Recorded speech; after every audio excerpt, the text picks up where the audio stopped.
ഏകദൈവത്തിൻ്റെ അതിപരിശുദ്ധ നാമം വാഴ്ത്തപ്പെടുമാറാകട്ടെ. കർത്താവിൽ പ്രിയ വിശ്വാസികളുടെ സമൂഹമേ, കുഞ്ഞുങ്ങളെ, നിങ്ങൾക്ക് ഏവർക്കും ഉയർത്തെഴുന്നേറ്റ് വീണ്ടും വരുമെന്ന് അരുളിച്ചെയ്ത് സ്വർഗാരോഹണം ചെയ്ത കർത്താവായ യേശു ക്രിസ്തുവിൻ്റെ നാമത്തിൽ പ്രഭാതവചനത്തിലേക്ക് വളരെ സ്നേഹത്തോടെ വിനയത്തോടെ സ്വാഗതം ചെയ്യുന്നു. ഇന്ന് പബ്ലിഷ് ചെയ്യാൻ ആഗ്രഹിക്കുന്ന എപ്പിസോഡ് 521 എപ്പിസോഡ് ആണ്. ഇന്നത്തെ ധ്യാന വിഷയം എന്ന് പറയുന്നത് ദേഹം, ദേഹി, ആത്മാവ് ബൈബിൾ വീക്ഷണത്തിൽ. ദേഹം, ദേഹി, ആത്മാവ് ബൈബിൾ വീക്ഷണത്തിൽ 3 വസ്തുക്കളിൽ സമ്മേളിക്കപ്പെട്ട ഒരു സൃഷ്ടിയാണ് മനുഷ്യൻ. അതിന് ദേഹം, ദേഹി, ആത്മാവ് എന്ന് പറയുന്നു. ആത്മാവ് ഉയരങ്ങളിലുള്ള ദൈവത്തോട് ബന്ധപ്പെടുന്നു. ദേഹി യാ പ്രാണൻ ഉള്ളിലുള്ള തന്നോട് തന്നെ ബന്ധപ്പെടുന്നു. ദേഹം യാ ശരീരം പുറത്തുള്ള ലോകവുമായി ബന്ധപ്പെടുന്നു. മനുഷ്യന് ആത്മാവില്ല എന്ന് വിശ്വസിക്കുന്നവരുണ്ട്. കല്ലിലും മരത്തിലും ആത്മാവ് ഉണ്ടെന്ന് വിശ്വസിക്കുന്നവരും ഉണ്ട്. യുക്തിവാദികളുടെ അഭിപ്രായത്തിൽ മനുഷ്യർക്ക് ഇതര ജീവികൾക്ക് ഉള്ളതുപോലെ മറ്റൊരു ജീവൻ മാത്രമാണ് ഉള്ളത്.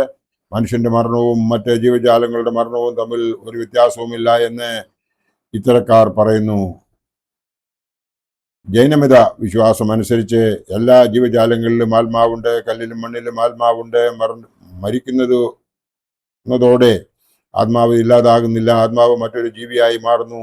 ഇസ്ലാം വീക്ഷണത്തിൽ ദൈവം മനുഷ്യനെ തൻ്റെ സ്വരൂപത്തിൽ സൃഷ്ടിച്ചതായി പറഞ്ഞിരിക്കുന്നു. യഹൂദ ക്രിസ്ത്യൻ വിശ്വാസം ദൈവം നിലത്തിൽ പൊടി കൊണ്ട് മനുഷ്യനെ നിർമ്മിച്ചിട്ട് അവൻ്റെ മൂക്കിൽ ജീവശ്വാസം ഊതി മനുഷ്യൻ ജീവനുള്ള ദേഹിയായി തീർന്നു എന്ന് പഠിപ്പിക്കുന്നു. ഇവിടെ ഇനിയും ദേഹത്തെക്കുറിച്ച് നമുക്ക് നോക്കാം. യഹോവയായ ദൈവം മനുഷ്യ ശരീരത്തെ നിലത്തിലെ പൊടിയിൽ നിന്നും ഉരുവാക്കി. മനുഷ്യൻ മരിക്കുമ്പോൾ വീണ്ടും പൊടിയിലേക്ക് ചേരുമെന്ന് ഉൽപ്പത്തി പുസ്തകം 3:19 പറയുന്നുണ്ട്. സഭാപ്രസംഗി 12:7 അതേ കാര്യം പറയുന്നുണ്ട്. പൊടി പണ്ട് ആയിരുന്നത് പോലെ ഭൂമിയിലേക്ക് തിരികെ ചേരും. ആത്മാവ് അതിനെ നൽകിയ ദൈവത്തിന്റെ അരികിലേക്ക് മടങ്ങും. ആത്മാവ് വിട്ടുപിരിയുമ്പോൾ ശരീരം നിർജീവമാകുന്നു എന്ന് യാക്കോബ് ശ്ലീഹയുടെ പൊതുലേഖനം 2-ാം അധ്യായം 26 പറയുന്നുണ്ട്. ഈ ശരീരം ബാഹ്യ ലോകത്ത് നിന്നുള്ള വിവരങ്ങൾ സ്വീകരിക്കുന്നത് കണ്ണ്, മൂക്ക്, ചെവി, നാക്ക്, ത്വക്ക് എന്നീ പഞ്ചേന്ദ്രിയങ്ങൾ കൂടിയാണ്. ദേഹി എന്താണെന്ന് നമുക്ക് നോക്കാം. ആത്മാവും ദേഹിയും ഒന്നാണ് എന്ന് പല ക്രിസ്തീയ വിശ്വാസികളും തെറ്റിദ്ധരിക്കാതിരിക്കുവാൻ തെളിവ് ഇതാണ്. നിങ്ങളുടെ ആത്മാവും പ്രാണനും ദേഹിയും അശേഷം നമ്മുടെ കർത്താവായ യേശു ക്രിസ്തുവിന്റെ പ്രത്യക്ഷതയിൽ അനിന്യമായി വെളിപ്പെടും വണ്ണം കാക്കപ്പെടുമാറാകട്ടെ എന്ന് 1 തെസ്സലോനിക്കർ 5:23 പരിശുദ്ധനായ പൗലോസ് ശ്ലീഹ പറയുന്നു. വേറൊരു വാക്യത്തിൽ പറയുന്നു, ദൈവത്തിന്റെ വചനം ജീവനും ചൈതന്യമുള്ളതുമായി ഇരുവായ്ത്തലയുള്ള ഏത് വാളിനേക്കാളും മൂർച്ചയേറിയതും പ്രാണനെയും ആത്മാവിനെയും സന്ധി മജ്ജകളുടെയും വേർതിരിപ്പിക്കും വരെ തുളച്ചു ചെല്ലുന്നതും ഹൃദയത്തിലെ ചിന്തനങ്ങളെയും ഭാവങ്ങളെയും വിവേചിക്കുന്നതുമാകുന്നു എന്ന് എബ്രായർ 4:12 പറയുന്നുണ്ട്. ദേഹിയും പ്രാണനും ആത്മാവും ഒന്നല്ല എന്നും ഇതിൽ നിന്നും മനസ്സിലാക്കാം. ദേഹിയിൽ 3 തലങ്ങളുണ്ട്: ബുദ്ധിശക്തി, ഇച്ഛാശക്തി, വികാരം. ദേഹിയെ ഒരു പരിധിവരെ മനസ്സെന്ന് വിളിക്കാം.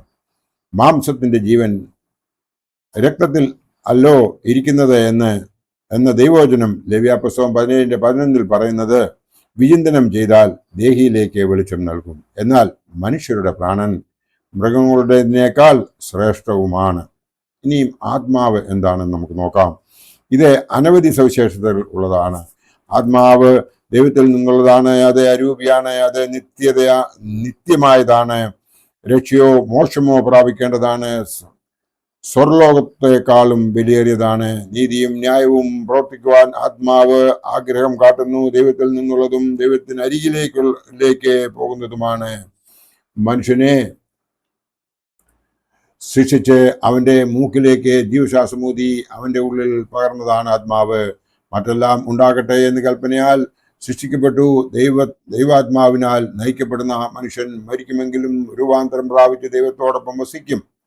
ജഡീയമായി ജീവിക്കുന്നവർ മരിക്കുമ്പോൾ ആത്മാക്കൾ ജഡശരീരത്തോടെ അന്ത്യ ന്യായവിധിക്കായി ദൈവസന്നിധിയിൽ നിൽക്കേണ്ടി വരും. എന്നാൽ സക്കറിയാവ് 12:1 അനുസരിച്ച് മനുഷ്യർക്ക് ആത്മാവ് ഉണ്ടായതിനെ കുറിച്ച് നമ്മുടെ ശരീരത്തിലേക്ക് നിർമ്മിച്ചു നൽകി എന്നാണ് എഴുതിയിരിക്കുന്നത്.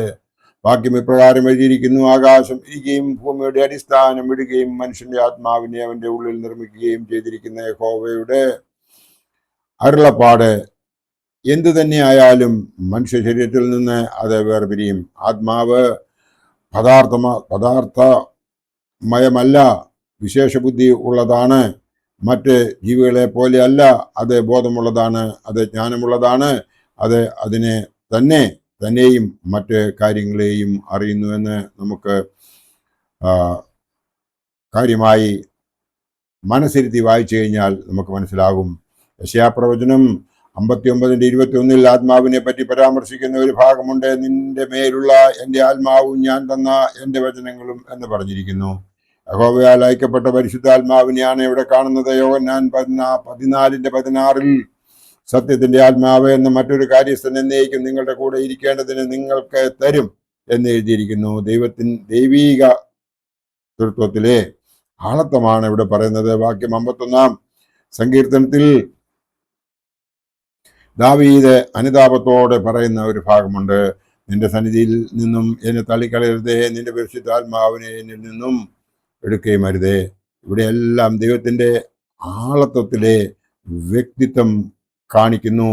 നമുക്ക് ഈ ഭാഗത്തു നിന്നും മനസ്സിലാകുന്നത് ദേഹം, ദേഹി, ആത്മാവ് ഉണ്ട്. ദേഹവും ദേഹിയും ഇവിടെ വിട്ട് ആത്മാവ് തന്നെ അയച്ചവനായ രക്ഷിതാവിന്റെ അടുക്കിലേക്ക് തിരികെ പോകുന്നു എന്നതാണ് സത്യം. ആയതിനാൽ നമ്മളെപ്പോഴും ഒരുക്കമുള്ളവരായിരിക്കണം, സമയത്തിന് വില കൽപ്പിക്കുന്നവരായിരിക്കണം.